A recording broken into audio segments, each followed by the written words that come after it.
Hey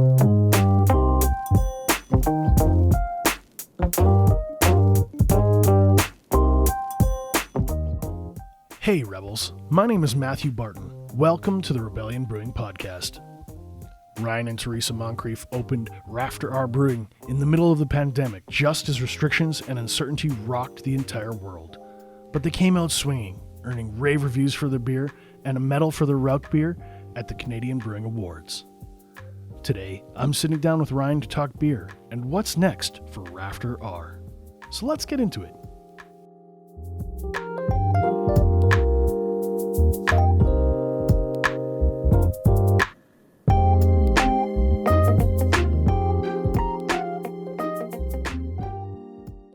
Ryan, welcome to the show.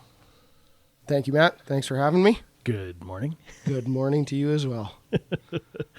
So let's start off for my audience. What brings you to Regina all the way from Maple Creek? Made the drive in this weekend to hit up the Experience Regina block party and get out in front of some people and see some faces that I hadn't seen before and see some faces I hadn't seen for a while and show people that we're part of the industry and we want to be here. What was feeling like for you? I mean, it was great. It's been too long since I got to stand in front of a crowd and pour beer for people that, you know, hadn't had a beer of mine for a while or hadn't had a beer of mine at all. And it's so refreshing. It's so energizing. I love it. Any chance I can get like that to be in front of people, do my song, do my dance, I'm happy. I was being really obnoxious and telling everybody, you got to try his beers. He's won tons of medals. Well, it's always good to get a pat on the back from anybody in the industry, right? You know, when the other breweries are telling customers, you go down, try that beer or this beer, whatever. That's a good pat on the back. It brings that camaraderie of this whole industry full circle, right? And it's always been something that I thought was exceptional and dynamic about this industry is the cooperation and stuff amongst the breweries. And right down to an event like that where, you know, everybody's selling their beer, but you're telling customers to go buy somebody else's at the same time. It's awesome, and I hope that never changes about this industry. I think it's really easy to tell people to go try a beer when it's really, really good. And that German lager that you were pitching, the Maibach, yeah, that was so smooth. It was a perfect beer for that hot weather. It's a tasty brew. I definitely am a little more traditional in some of my brewing styles. I like to pull those, you know, those one-offs like that and keep a beer like that on tap. Like we try to have a lager on tap all the time, just, you know, in a different style of lager, just to kind of challenge people a little bit too, right? And show people that there's still hundreds of different beer styles out there that they haven't heard of yet. And I just think that's a fun part of it. And man, that was such a great beer. This one guy's looking at me, he's like, aren't you with the Rebellion crew? Like, why are you standing over in Ryan's tent telling me all about his beers? Because that's how this industry works. It's awesome.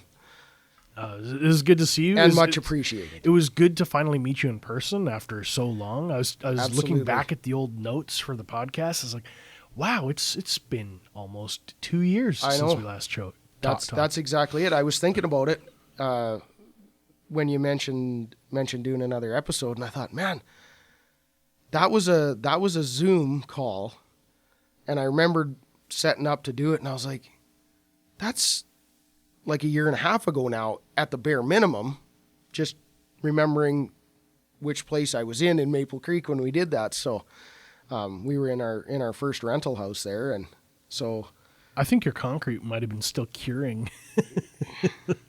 It was early days. Yeah, it was early on, it wasn't too long after we got opened up officially. And yeah, it's been too long. Now that the restrictions are lifting and we're moving into this new world, how is 2022 going for you? It's definitely been picking up. So as the years progressed, up to this point, it's the upturn has been coming. I wouldn't say it's a vertical swing in traffic flow or anything, but it's definitely been picking up as the year progresses, which is pretty normal. I was looking back in against some of my brewing logs, and Theresa and I were looking at some month-to-month numbers and stuff like that, and we're pretty close to what we were last year. So there's just been a little bit different flow. A couple of months were a little quieter, January, February this year than what it was the year before, but it was cold. The weather was horrible. It was cold, and there was a lot of uncertainty with Omicron and all that stuff at that point in time. So there was factors. It wasn't just people had turned off of drinking beer. There was factors at play. So, but then the next couple of months picked up. So, it's always that, that average, right? You look at the tap room day to day, and some days it drives you crazy because it's like, man, it should be busier today. And then the next day you're like, well, it's usually pretty quiet on this day of the week, but then it's busy. So, like I said, it's always the average. Don't look at it day to day. Don't look at it week to week sometimes, or even don't look at it, month to month. Sometimes you have to look at the week to get the average, and sometimes you have to look at the month, and sometimes you have to look at the quarter. And those are lessons that we've learned along. But for the most part, it's definitely been picking up, and we're seeing traveling people right now. We're getting lots of people stopping in, people traveling from Ontario. They're out driving this way. They're traveling. They're out visiting family that they haven't seen for a while. We're getting quite a few people coming through on pedal bikes. They're cycling across Canada this year. We've probably had 8 in the last couple of weeks. They're coming through, and they're heading for the East Coast. The one fella was like, he's got a plane ticket booked on the 15th of August, and he's getting on a plane back to France. And there's a lot of miles. There's a lot of miles out on a bike. Yeah. Wow. Yeah. I know my wife and I are planning a trip to Calgary to go visit family, and we're going to hit up the Royal Tyrrell and see all the dinosaurs. Yeah. And she goes, wait, Maple Creek's on that route. It is. Let's go hit up Rafter R, because I was telling her all about you this weekend, and I was like, perfect. That's awesome. Obviously we'll love to have you, and we'll steer you down to Saskatchewan's Dinosaur Museum at East End. Yeah. You go check out Scotty and the Dinosaur Center down there. It's a cracking good time down there too. So my little guy's obsessed with dinosaurs right now. Everything. He's got to go see Scotty then in East End, because that's the biggest T-Rex ever. You got to see the king. Queen, I think it is actually. But circling back to beers. Yeah. What is your number one beer right now? Our number one beer for, day-to-day sales in our place is our Blonde Ale. It is just a plain everyday beer drinker's beer. And that's exactly what I say to people when they come in. We get tons and tons of people coming in that are new to, craft beer or, real beer essentially. And tons and tons of people, when I ask them what they drink, it's always a big box macro style beer, right? And I'm like, okay, great. This is perfect. We have a starting point. Mm-hmm. And from there, it's, here, if you like such and such big box beer, here, try this. Let me know what you think of this. And, whether you wanted to call it a gateway beer or whatever, it's just a regular everyday beer for everyday beer drinkers. Plain and simple. It is not the beer that is going to light the craft beer industry on fire and start a wave of anything. It's just a beer. But at the same time, I put as much care and attention into that beer as I do any of the other ones, and I like making it. It's a straightforward beer, and my customers, It's they all like grain. You're not adding corn syrup. You're not doing any shenanigans. It's an all malt beer. No filtration? Nope. I don't filter any of my beers. I like the character of an unfiltered beer.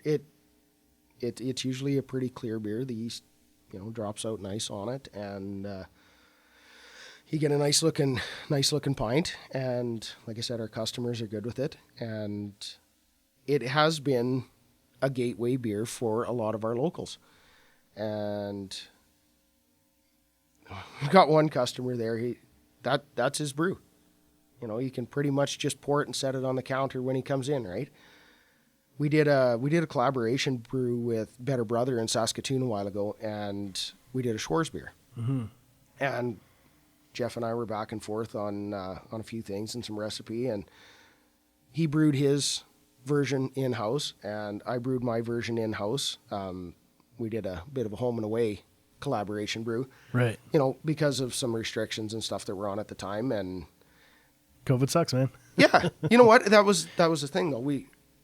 It didn't kill us. We just found a way of working around it. Right. We're dealing with it. How did it go? How was it received? Oh, it was killer. It turned out to be a really nice beer, and like I said, we had customers that were just straight blonde ale drinkers, and they tried this Schwarz beer, a nice dark lager that it had a nice coffee note on it, and I come in and some of these regulars are sitting here drinking this dark beer now, and I was just like, that's awesome.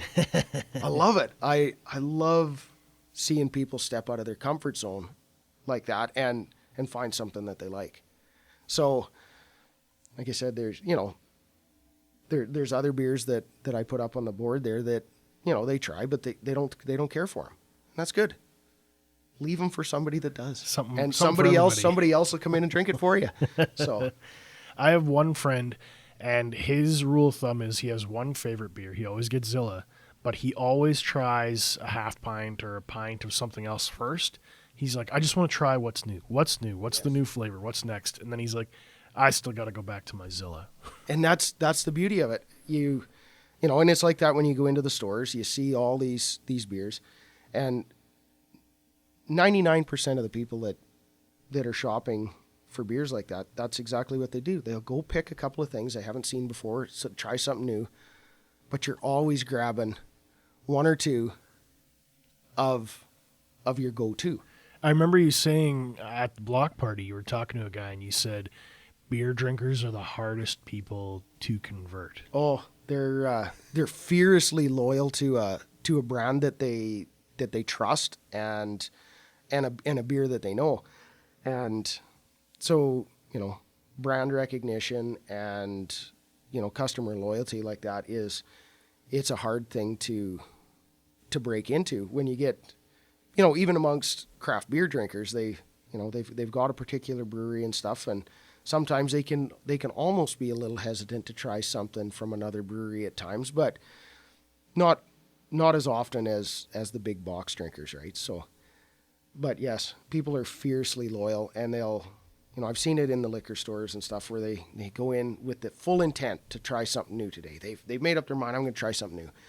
They go in and they look and they look and they look, and they get overwhelmed because there's so much selection out there now, and, fancy labels and everything, right? And they get a bit overwhelmed, and they'll revert back to what they've always drank, and whether that's a craft product or a big box product, it doesn't matter. They'll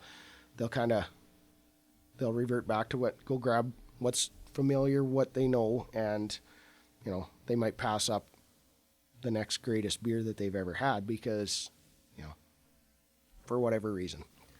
I feel like we've got this Saskatchewan niceness, politeness thing going on with craft beer now. The saltier homebrewer crowd, they're more willing to crap on a brewer or take a run at a beer and kind of give it a punch. But the more casual drinkers, say on the Beer Lovers of Saskatchewan forum, they won't come out and slap on a brewer. They won't come down and piss up that guy's leg and just say, F you, your beer sucks. Yeah. But what I notice is when they talk about Rafter, it's always very positive. And I've never heard a complaint. I've never heard it was okay. I've always seen a post about Rafter, and it's like effusive and glowing, and they're happy to have it, and they're like, you guys got to try this out. That's amazing to hear, and that's a really nice pat on the back. And it validates all those hours of hard work and late nights and early mornings, and you know, it makes a person feel really good to say, you know, we took a chance, we opened a business, we took a swing, and we got a good hit at least to start, and now the job is to keep that momentum up, keep that quality of beer up, and just keep working hard, because we've got some people out there now that recognize our name and trust in our brand and that sort of thing. And you know, you hate to think about disappointing them down the road with an offering. So I don't want to paint you into a corner, but this fall we're planning on doing the Saskatchewan Craft Beer Festival. Yep. Last year it was in Saskatoon. This year it's in Regina. Yep. I think it's going to be bigger than it was in the past couple of years, just because of the whole COVID thing. It was huge in 2019. We filled up the German club, shoulder to shoulder, packed. Yeah. I was there. It was awesome. Right. I think it's going to be even bigger than that. Yeah. Are you guys going to be there? I hope so. I sure hope so. I got no reasons why I shouldn't make the drive up to Saskatoon, and it'd be a lot like this weekend where I got to come to town and hang around in the evening and drink beers with the other breweries in the province. And I've always said, like, what a horrible industry to have to work in where you get to hang out with your friends and drink beer. So that's, at the end of the day, like that's all part of it. And everybody looks forward to that aspect of a beer show weekend or whatever, where you get to hang out, you talk shop and see what's new and what everybody's doing. And, that Maibach you did, that German lager, that was the perfect beer to drink with Prairie Smoke's barbecue. Yeah. Like, I had those two flavors side by side, and I was like, Rob nailed this pork. Yeah. Just nailed it. And this beer just cuts through and is just so perfect. He was doing the Q in a cup, right? Yeah, he was doing that too. Yeah. Yes.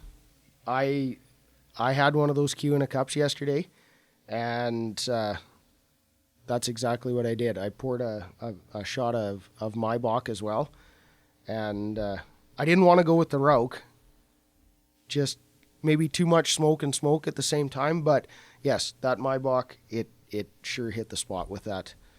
Probably the other one, that sour that we were pouring would have been okay too, to really refresh a guy's palate. So, but yes. I was watching, and every time somebody asked for that sour, I watched their face, because you can tell right away they don't hide it. Yeah. They either grimace. Yep. Or they smile. Yeah. Yeah. Love it or hate it. And like I said, everyone I saw had a little smile on their face. It's been a good beer for us as well.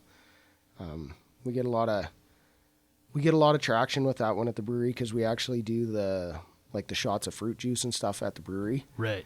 And we've run anything from raspberry and sour cherries that Theresa was getting from up around Webb there somewhere. Haskap berry, cranberry. We've done a whole pile. And one of the big ones that gets people is the traditional Woodruff syrup. And because people will be sitting in the tap room there, and somebody will go by with this glass of green beer, and they're like, "What is that?"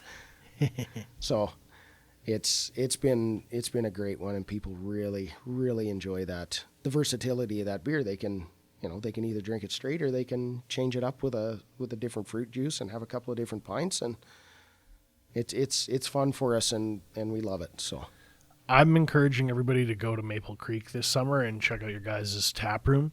If they can't make it to Maple Creek, where can they find your beer? There's a very short list of places actually around the province so far, and it's a little bit by design where we really don't want to get overextended with not really knowing exactly where all the traffic and how everything's going to go, on hopefully the wind down of COVID here and that sort of thing. So the future is to, expand that stuff a little bit. But there's a growler bar at the Swift Current Co-op where they carry a beer or two. Pile of Bones in Regina here is the only place you'll find us in the city, and it's been a great spot for us. Obviously, everybody knows that they're class act crew over there. Great stewards of the industry, multiple beers from all over Saskatchewan, and it's peace of mind that I know that my beers are being looked after very well over there, and we get a ton of people coming out to the tap room in Maple Creek saying that they drank our beer at Pile of Bones. So it makes me happy that I don't have to worry about that. I want to give some context to our audience about what you just said. You said they're taking care of your beer properly. Yep. When you say that, I'm assuming you mean they store it properly, their lines are clean, the staff knows how to talk about it, it's served in the correct glass. Exactly. Is that what you mean? All of the above. That is exactly it. I don't have to worry about a customer getting a pint of beer that, and then going, man, I didn't like that at all, and there being external factors involved in that. So, history states that, stuff like that does happen from time to time. And like I said, I've definitely taken the approach. This whole adventure has been, my hands on, especially with the making of the beer and all that sort of stuff. And, like I said, I know that things are looked after very well over there. And I don't, if there was something wrong, if there was a bad keg, something went sideways, I had a bad keg, something didn't taste right, they'd let me know. You're right. That beer wouldn't get poured. It wouldn't get spread out to a bunch of people and whatever. And of course, because that's bad you can't things, afford that, right? Bad like things bad happen to beer once in a while. Hurts you. That's exactly it. You Yeah. only get, it's just like a date. You only get one chance to make a first impression. And so, like I said, the peace of mind involved in that partnership over there is. Are you guys priceless. in Saskatoon? Is anyone pouring in Saskatoon? We haven't made the jump into Saskatoon yet. And like I said, that is one of the things that we want to do, and we've been talking about it. We talked about doing it last fall, and then, obviously with this, the ups and the downs of restrictions and all that stuff going on, I thought, let's just slow roll this a little bit longer. Grow sustainably. Exactly. I'm very much about the organic growth concept where I don't want to overextend myself. I'm doing what I can at the brewery. I'm still working a part-time job 3 days a week. So it's a lot of evenings and, weekends and stuff like that. So until I make the jump to, full-time at the brewery, well, I guess I'm full-time, just not full-time during the day, if you want to put it that way. But, well, I was tweeting about Rafter R on the weekend on my personal account and on Rebellion's, and Brad Wall jumped in, and Yes. he was like, Rafter R, great beer. yes. He shared it out, and you could see the traffic just take off. Yeah.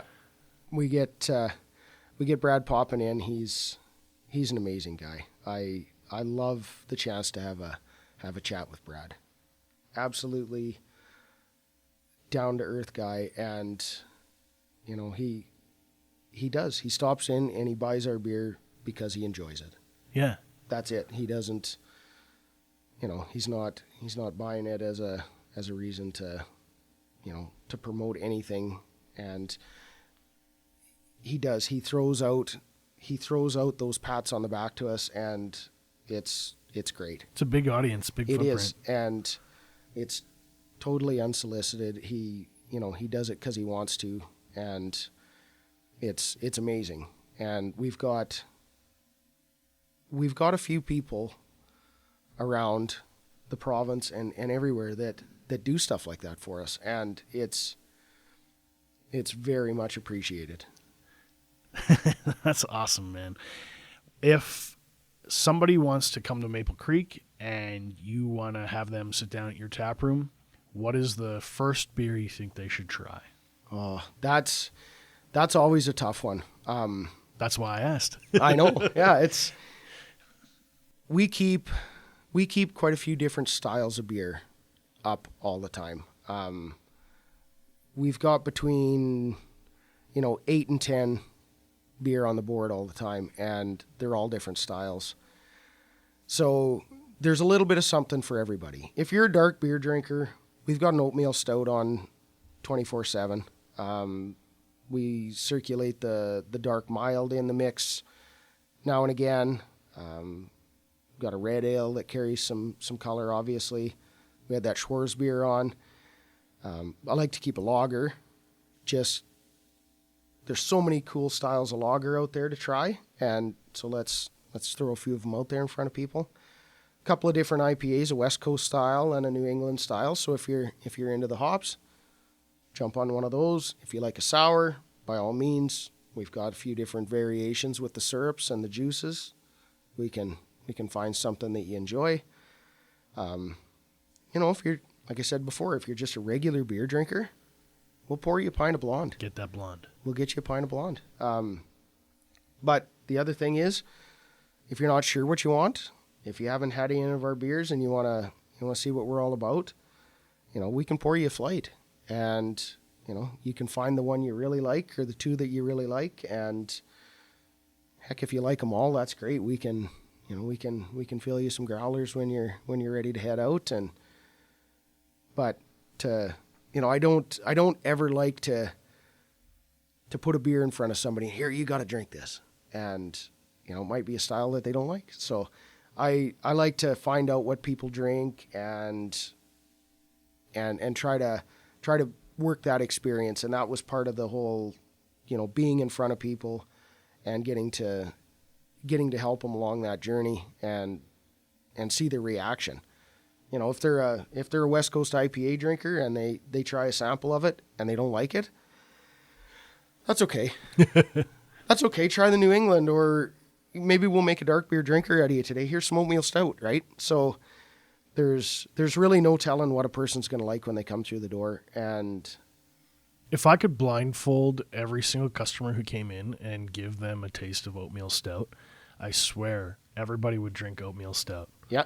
But that dark color scares them off. It does, a dark beer. And I've got a few comments on the Rauchbier that, I thought it was going to be darker. And, typically they are, but a smoked beer is a tough beer for people to take a step into. It really is just about the equivalent of taking that step from macro lager to a double IPA.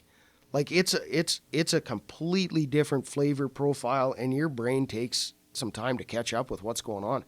So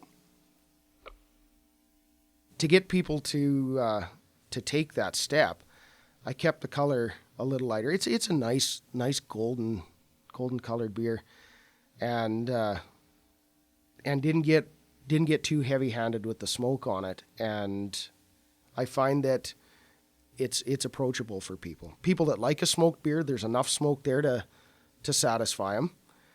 And the people that have never had a smoked beer, it's smoky enough. They know what's going on, but not so much to scare them off. So They're not breathing fire. exactly, they're not burping smoke rings when they're done. Yeah. So That's personally, happened to me. That's happened to me. yeah.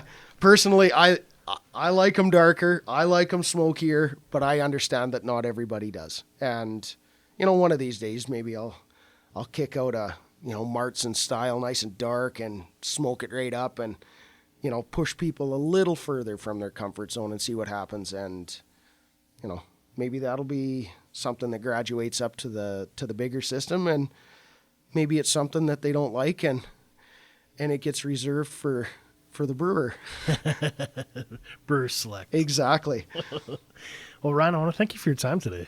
Well, I sure appreciate the invite to come sit down and chat with you, Matt. And it's always a pleasure to chat beer and talk shop, and like I said before, do my dance and sing my songs. So, Cheers. Cheers.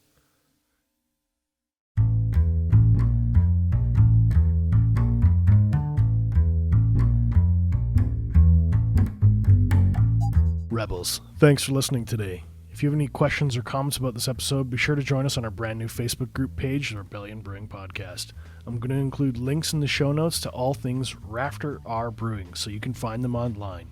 I'm also proud to let you know that we're members of the Saskatchewan Podcast Network. It's a one-stop shop for tons of locally produced shows from across our province. You can find them at saskpodcastnetwork.com. Be sure to follow us on Facebook, Instagram, and Untapped so you don't miss out on the latest in Sask craft beer news. Thank you for joining the Rebellion.